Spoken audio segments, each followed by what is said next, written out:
Hi, 1HG. Today we are going to read chapter 7 and 8, Flowerhead and Clicking, okay? From Junie B. Jones with permission from Scholastic. Okay, Flowerhead. Dear First Grade Journal, I'm writing this page on a stupid, dumb tour bus. Stupid, dumb tour bus is the grown-up word for there is nothing but old people on this thing. We are going to a nature hike. A nature hike is when you look at plants and birds and scenery. I can't think of a worse activity. Mother said I will get some good pictures today. Big whoop. From Junie B, I do not want to be here. I closed my journal and did a huff. This stupid, dumb bus trip is taking forever, I grumped. Mother and Daddy rolled their eyes, because we hadn't actually left the parking lot yet. I kept on grumping. Then finally, the bus door closed, and we started to go. The man in the front seat picked up a microphone. Aloha, he hollered. All of the people sat there real silent, but a few of them said aloha back at him, only in a quieter way. The man laughed. Oh, come on, you can do better than that. Aloha, he hollered again, and so this time more people said it, but they still weren't loud enough for him, I guess because we went through the same nonsense 5 more times. I tapped on Mother. This guy is getting on my nerves, I said. Shh, she said back. I looked at Squeezer. Being shushed is getting on my nerves too, I said. The man kept talking. He said his name is Donald and he will be our nature guide today. I did a sigh. Little children do not like nature, I said. Donald kept on blabbing. He said we are on our way to the beautiful rainforest and we will see the most spectacular scenery in the world. I covered my face. Little children hate spectacular scenery, I said. Donald went on. He said we will see gorgeous flowers and magnificent trees and beautiful birds of all colors. I did a loud groan. Can this situation get any boringer? I said. An old man in front of me heard me say that. He peeked his head over the seat real friendly. He said his name was Harold and he was 88 years young. When you get to be my age, spectacular scenery is exciting as it gets, he said. I sighed again. That's not much to look forward to, Harold, I said. Daddy quick leaned over and told me to please find something to do. Then he gave me my camera, and he said to take a picture of the people on the bus. I waited till we stopped at a light, then I stood in the aisle and I took a picture.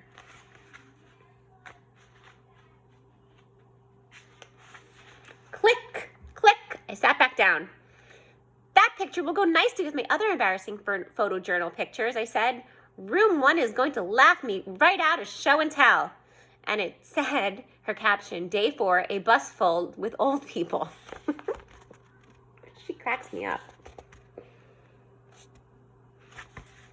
After that, Mother snatched my camera away and she said maybe I needed a nap. I covered my ears at that. Yeah, only how can I even sleep with all of Donald's yakking going on, I said. That man would not stop, I tell you. He told us the name of a million jillion Hawaiian birds and a million jillion Hawaiian flowers, plus also he talked about pineapples and coconuts and bananas and papayas.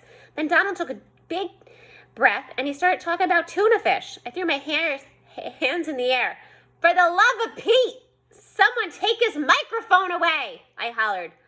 Mother did a gasp at that comment. Daddy did a gasp too. I quick covered my mouth, but it was too late. All the bus people were stretching their necks to look at me. Junie B, what on earth has gotten into you today? Asked Mother. I slumped way down. Sorry, Mother, sorry, but I've got stress in my head because I really need an exciting picture for my photojournal. Only what kind of exciting picture can you get on a stupid, dumb nature walk with old people? I stopped and looked over the seat. No offense, Harold, I said. None taken, he said back. It's just that I'm running out of time, I exclaimed. Aren't we all, said Harold. Mother sat me down again. Well, I can promise you one thing, Junie B, she said. If you go on this hike with a bad attitude, nothing good will happen. But if you keep an open mind, you might be surprised. Sometimes nature can be very exciting. I slumped down even more. Yeah, right. Exciting, I said. I turned and looked out the window. I don't care what she says. Nature is not exciting. Not even if it's in paradise. The bus trip took forever, it seemed, but finally, woo, at last. The driver turned the corner and we pulled into a parking lot. We're here, said Donald. Welcome to our beautiful Hawaiian rainforest. I sprang up like a spring. Then I ran outside and I sniffed real deep. Fresh air, fresh air. I thought I would never breathe you again, I said. Pretty soon Donald gathered all the bus people around him. He gave us a nature guidebook and he told us the hiking rules. Hiking rule number 1. He said, please stay on the hiking trail and do not wander off on your own. Hiking rule number 2. Please do not disturb natural vegetation. Hiking rule number 3. Please be respectful of nature and speak in quiet voices. I looked at Squeaker and rolled my eyes. Wonderful. Another quiet voice day, I grouched. After that, all the bus people lined up behind Donald and we started hiking down the trail. It was slow as molasses, I tell you, on account of every 2 seconds people kept stopping to look at stuff. Just plain old normal stuff, I mean like plants and flowers and trees. Finally, I got frustration in me. Okay, folks, keep it moving. We've seen it all before, I called. Daddy quick scooped me up and he sat me on a rock. Then he waited for all the other bus people to pass by, and big surprise, I got scolded again.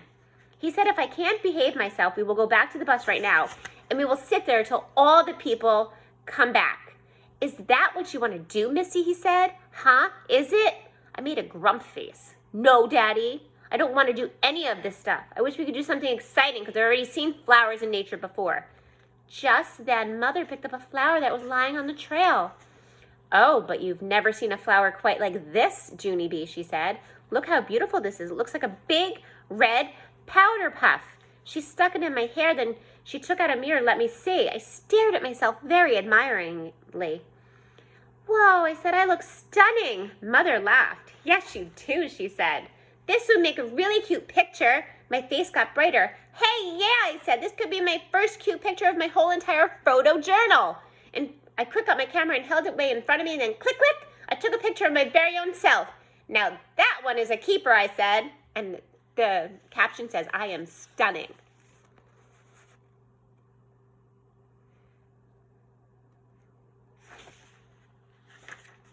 After that, all of us started hiking again. Only this time I was the slowpoke because I kept picking up powder puff flowers and sticking them in my hair. Pretty soon my whole head was full of those beautiful things. I set extra ones in my pockets and my shirt buttons and my shoelace holes. Then I looked down at Squeezer and smiled. Nature is being a little bit of fun, I said. I smiled bigger. Who knew? We hiked in chapter 8, clicking. We hiked and hiked to the end of the trail. Then Donald gave us granola bars. Plus, we drank Gatorade. Donald liked my flower head. You look like a walking lua blossom, he said. I did a frown at that word. A lehua what? I said, a lehua blossom. The flowers in your hair are red lehuas blossoms, he explained. Lehua blossoms are a favorite food source for little red birds called an apelline. I stared at that man for a real long time. You have way too much information in your head, Don, I said. Donald laughed real loud. Then I laughed too, only it wasn't actually a joke. After we rested, we started hiking back to the bus. Mother, Daddy, and I went last again, only this time I had to walk even slower on account of the flowers kept falling out of my hair, and so I had to keep picking them up and putting them back. Come on, Junie Bee, said Mother, we need to stay up with the others. If the flowers fall out of your hair, you just have to leave them. I did a frown. But I worked very hard at this flower arrangement, I said, and I don't want to go back to the bus empty-headed. Mother thought for a minute, then she picked up more flowers from the trail and she wove them in all over my head. Plus, she also used some bobby pins to hold them there. There, this ought to do the trick, she said. Now, come on, let's go. We've got to catch up.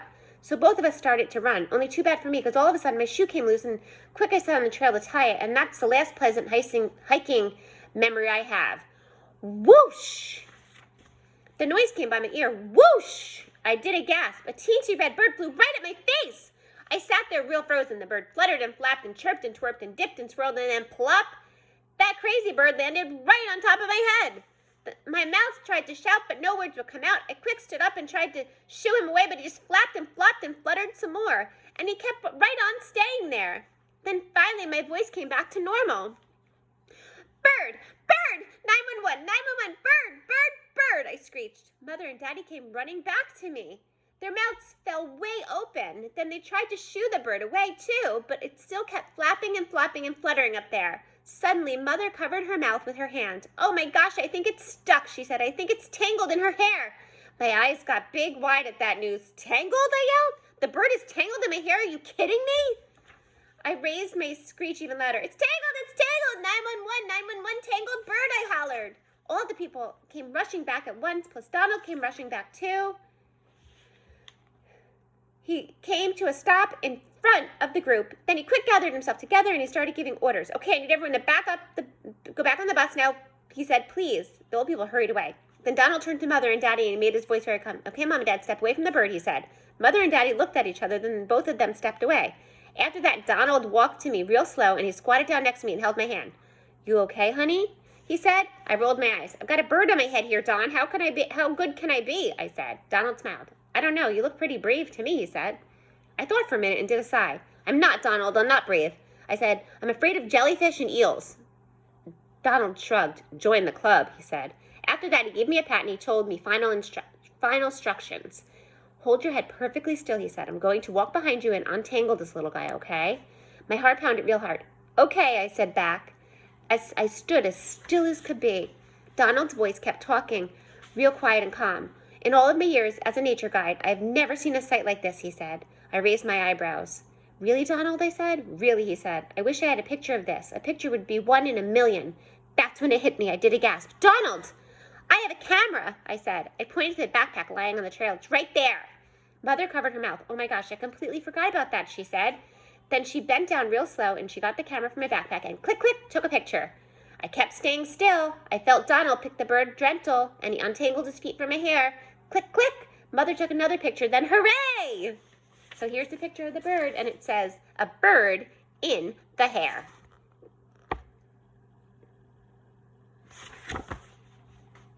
And the next picture says, a bird in the hands. Donald held out his hands and he showed me the teensy little red bird. Look, see, not one feather harmed, he said. Good job, young lady. I smiled real relieved. Good job to you too, Donald, I said. He winked at me. How about if you and I go release this little fella back to his tree, he said. He's going to have a pretty exciting story to tell all his friends, isn't he? I thought about show and tell. Yes, I said. We both are. After that, I took the camera from Mother and me and Donald went down the trail a little way. Donald set the bird on a rock. He kept his hands around the bird real gentle. Ready, said Donald. Ready, I said. Donald took his hands away and flap, flap, flap, the bird started to fly. I began snapping pictures very fast. Click, click, click, click. Bird in a tree and bye-bye birdie.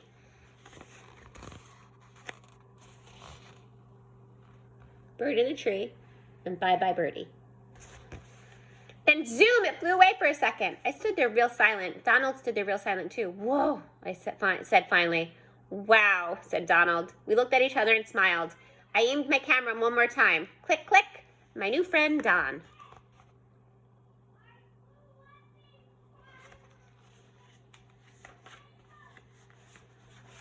Okay, I don't know. Okay, I'm going to read the rest of the book. So I'm actually going to read chapter 9 and finish so that we can start the next one.